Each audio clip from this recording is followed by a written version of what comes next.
Malaysia Vasudevan என்னம்மா பாடிருக்காரு? இது Malaysia Vasudevan அப்பா, பியூ சின்னப்பா. அதான் நான் பார்த்தேன், மலேசியா வாசுதேவன் குரல் இப்படி மாறி இருக்கேன்னு. கொப்ப மாதிரியே உனக்கு நல்ல ஞானம். என்ன விசேஷம் இங்க வந்திருக்கிற? வேற என்ன, இவரைத்தான் பார்க்க வந்தேன். என்ன நீங்க இங்க பாட்டு கேட்டுக்கிட்டு இருக்கீங்க, அங்க எங்க அப்பா ஒரு பட்டாளத்தையே கூட்டி வச்சுக்கிட்டு என்ன மாப்பிள்ள பாக்குறாரு. நல்ல காரியம், சீக்கிரம் முடிச்சிட வேண்டியதுதானே. நீங்க வேற, எங்க அப்பாவுக்கு வேண்டியதெல்லாம் பணம் மட்டும்தான். பொண்ணு யாரா இருந்தா அவருக்கு என்ன? நீயும் போய் பொண்ண பாரு, பிடிச்சிருந்தா கட்டிக்க. இன்னும் எத்தனை நாளைக்கு தான் பொண்ணை பாத்துக்கிட்டே இருக்கிறது? பிடிச்சதுனால தான் நான் வந்து சொல்றேன். புரிஞ்சுக்கலன்னா இப்படி? நீ என்ன சொல்ற? என்னத்த சொல்லுவேன், என்னத்த செய்வேன்? வெக்கமா வேற இருக்கு. பிளேட் ஏதாவது இருக்கான்னு பாக்குறேன். என்ன சொல்றான்னு தெரியலையே. போடு.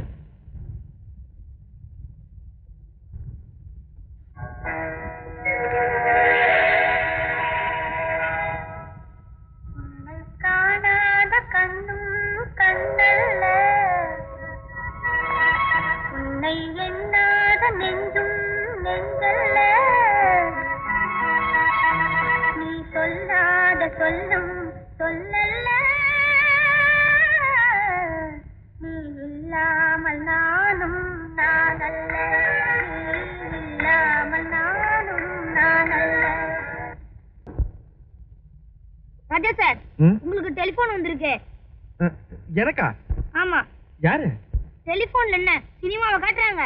ஆண் குரலா பெண் குரலா? அது ரெண்டும் கட்டா குரலுங்க. சிஸ்டர் தான் வந்து பேசுங்க, இல்ல பாத்தி ஊர்ல இல்லன்னு சொல்லி போனை கட் பண்ணிடுறேன். வரேன்.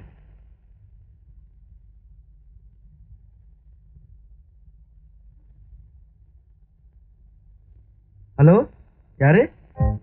ராஜா தானே? நான் உங்ககிட்ட ஒரு முக்கியமான விஷயம் பேசணும். நீங்க யாருன்னு எனக்கு தெரியாதே. நான் யாருன்னு தெரிஞ்சுக்கணும்னா இன்னைக்கு சாயந்தரம் விஜயா பார்க்குக்கு வாங்க. என்னங்க இது? எப்படி அடையாளம் தெரிஞ்சுக்கிறது? என்ன எப்படி அடையாளம் கண்டுபிடிக்கிறதுனா, லெமன் கலர் சாரி கட்டிட்டு வருவேன். அதை வச்சு நீங்க ஈஸியா கண்டுபிடிச்சிடலாம். ஐயோ, நான் வர மாட்டேங்க. நீங்க வரலன்னா மஞ்சள் கலர் சாரியில அந்த பார்க்கு குளத்துல ஒரு பிணம் மிதக்கும்.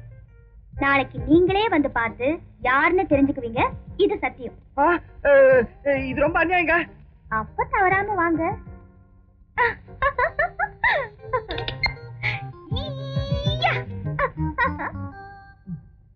என்னடா இது வம்பு?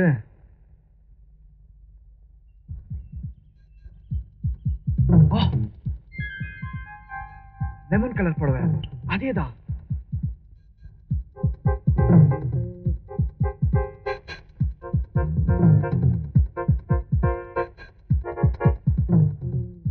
Hello, sorry for the delay. நீங்க வந்து ரொம்ப நேரம் ஆச்சா? எவன்டா அவன்? யார் நீ? என்ன விஷயம்? இவங்க தான் ஃபோன் பண்ணி நீங்க வர சொன்னாங்க. டெலிபோன் பண்ணி ஒண்ணு வர சொன்னாளா? ஐயோ இல்லீங்க, இந்த ஆள் யாருன்னு எனக்கு தெரியாதுங்க. ஏங்க போய் சொல்றீங்க? நீங்க தான் மஞ்சள் கலர் புடவை கட்டிட்டு வந்த சந்திக்கிறதா சொன்னீங்க. ஓஹோ, அந்த அளவுக்கு முத்தி போச்சா? ஏண்டி கட்ட புருஷன் கல்லு மாதிரி இருக்கேன், உனக்கு கள்ளக்காதலம் கேக்குதா? ஐயோ அடிக்காதீங்க. இவங்க உங்க வைஃபா? பின்ன உன் வைஃபா? அது இல்லங்க, லெமன் கலர் புடவை. அதோ ஒரு லெமன் கலர் சாரி. ஒரு நிமிஷம் இருங்க. ஏண்டி ஐஸ்கிரீம் வாங்கி தரத்துக்குள்ள பட்டப்பகல் என்ன இங்க வர சொல்லி போன் பண்ணது நான் தான். கொஞ்சம் இருங்க.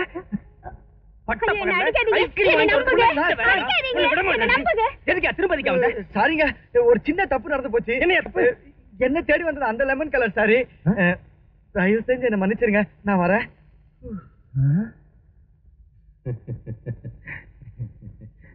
Sorry darling. அவன்தான் அறிவு கெட்ட முண்டம்னா நீங்க அவனுக்கு மேல. நீங்க எல்லாம் ஒரு ஆம்பளையா? நீங்க கெட்ட கேட்டுக்கு உங்களுக்கு ஒரு பொண்டாட்டி வேற. Darling darling darling. கலர்னால ஏற்பட்ட குழப்பம், தப்பிச்சிட்டேன். ஆமா, என்னதுக்கு இங்க வர சொன்னீங்க? உங்க மாதிரி ஒரு இளங்காளையே என் மாதிரி ஒரு பருவ பொண்ணு எதுக்காக பார்க்க வர சொல்லுவா? அப்படின்னா I love you. அப்படின்னா I love you. ஐயோ, ஏதோ முக்கியமான விஷயம் பேசணும்னு சொன்னீங்க. இதை விட முக்கியமான விஷயம் வேற என்னங்க இருக்கு? சரிதான், படிக்க வேணாமா? இந்த வருஷம் போனா அடுத்த வருஷம் படிச்சுக்கலாம். ஆனா லவ் அப்படி இல்லையே. சூடான இட்லி மாதிரி உடனே சாப்பிடணும். என்ன இருந்தப்பல இருந்து திடீர்னு என் மேல உங்களுக்கு லவ்? இது திடீர் லவ் இல்ல. ரொம்ப நாளாவே உங்களை நான் கவனிச்சுட்டு வரேன். உங்க அடக்கம், அமைதி, காலேஜ்ல ஃபர்ஸ்ட் ரேங்க் வர்றது, இதெல்லாம் எனக்கு ரொம்ப பிடிக்கும். I love you. என்னங்க கண்ணை மூடிட்டு இருக்கீங்க? என்ன ஒரு பொண்ணு ஐ லவ் யூன்னு சொல்றது நீ தாங்க முதல் தடவை. என்னங்க தும்புறீங்க? ஒண்ணுமில்லைங்க, ஒரே 5 கிலோ ஐஸ் தூக்கி தலையில வச்சிட்டீங்களா, அதான் சளி பிடிச்சிக்கிச்சு. ராஜா, ஜோக்ஸ் அப்பா, வாழ்ந்தா உங்க கூட வாழறதுன்னு நான் முடிவு பண்ணிட்டேன். I love you. கேட்கறதுக்கு என்னவோ நல்லா இருக்கு. மேடம், நீங்க காலேஜுக்கு பெரிய கார்ல வரத நான் பாத்திருக்கேன். ஆனா நான் ஒரு சைக்கிள் கூட வாங்குறது வக்கில்லாதவன். நம்ம 2 பேருக்கும் ஏணி வச்சா கூட எட்டாது. அதெல்லாம் அந்த காலம். இப்ப ஏணி வைக்க வேண்டாம், மனசு வச்சா போதும். பார்வதி பாத்தியா, நம்ம ராஜா ஃபர்ஸ்ட் கிளாஸ்ல பாஸ் பண்ணிட்டான். ஆமா, இத பேப்பர் பார்த்தா தெரிஞ்சுக்கணுமா? எனக்கு அப்பவே தெரியும் அவன் ஃபர்ஸ்ட் கிளாஸ்ல பாஸ் பண்ணிடுவான்னு. அப்பாடா, இனிமே ராஜா அண்ணனுக்கு நல்ல வேலையா கிடைச்சு நிறைய சம்பாதிக்கணும். அப்புறம் பெரிய அண்ணன் ரிட்டையர் ஆகி நிம்மதியா வீட்டுல உட்காந்துருக்கான். நீ அந்த மோகனை கட்டிட்டு அந்த கஞ்ச மாமனார் வீட்டுக்கு போய் ரசம் சோறு, பருப்பு தொகையிலும் புண்ணாக்கு தொகையிலும் சாப்பிடுங்க. நீ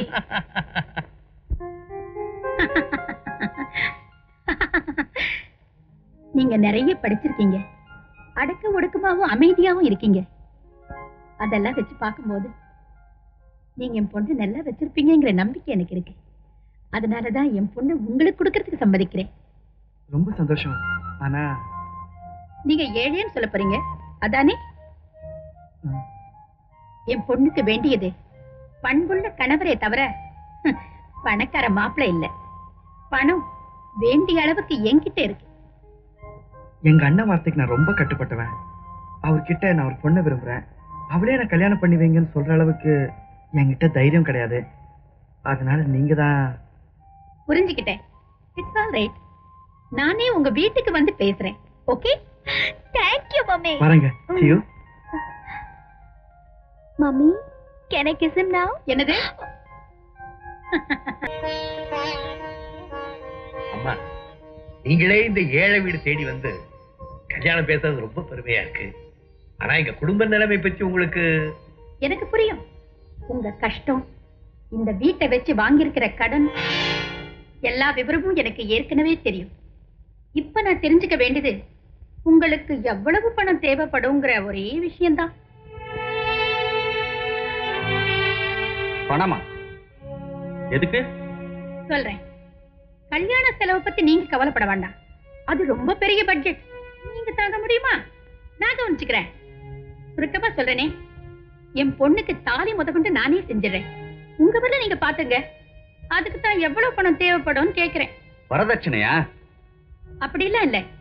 உங்க அண்ணன் முதல் தாரத்து பிள்ளையா இருந்தும் எவ்வளவோ கஷ்டப்பட்டு மாப்பிள்ளைய ஆளாக்கி படிக்க வச்சிருக்காரு. அதெல்லாம் கணக்கு போட்டு மொத்தமா ஒரு தொகையை சொல்லிட்டீங்கன்னா நான் கொடுத்துறேன். ஓ, அப்படிங்களா? ஏஸ், உங்ககிட்ட பணம் இல்ல, என்கிட்ட இருக்கு, கொடுக்கறேன். அவ்வளவுதான். கல்யாணி அம்மா, நீங்களே எங்க வீடு தேடி வந்துட்டீங்களேன்னு பாக்குறேன். இல்லனா என்னப்பா இது, பேசாம? ஒண்ணு இல்லனா, ஒரு நிமிஷம் என்ன பேச விடுங்க.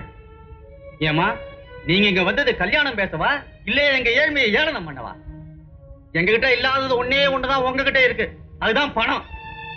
ஆனா உங்ககிட்ட இல்லாத அன்பு, பாசம், கண்ணியம், மரியாதை எல்லாமே எங்க கிட்ட இருக்கு.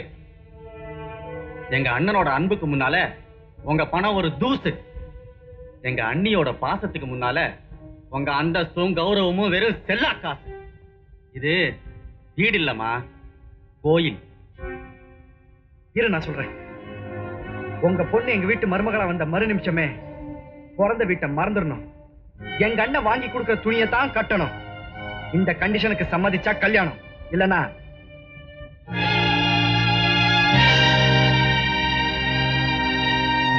அம்மா அம்மா, மூஞ்சிய பாரு, மூஞ்சிய. காதலாம் காதல்.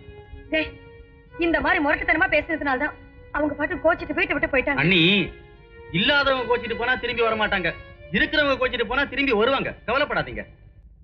என்ன மம்மி முடிச்சிட்டு வான்னு சொன்னாக்கா முறிச்சிட்டு வந்துட்டியே. நானா? நான் வெளியே வரும்போது அந்த சின்ன பையன் ஒரு கேள்வி கேட்டான், ரொம்ப பொருத்தமா இருந்தது. காதலாம் காதல். மூஞ்சிய பாரு மூஞ்சிய. உன் வருங்கால புருஷன் வேற கண்டிஷன் போடுறாரு. இத்தனை வருஷம் அண்ணன் கூட வாழ்ந்துட்டு இப்ப திடீர்னு மாத்திக்கிறதுக்கு யாருமா சம்மதிப்பாங்க? இது உன்னுடைய வாழ்க்கை பிரச்சனை. எங்க எப்படி வாழறதுன்னு தீர்மானிக்க வேண்டியவன் நான். பணம், பகட்டு, புது மனைவி இதுக்கெல்லாம் கட்டுப்படாத ஆம்பளைங்க இருக்க முடியுமா? முதல்ல நீ என் கல்யாணத்தை முடிச்சு வை, அப்புறம் நான் அவரை மாத்தி காட்டுறேன் பாரு.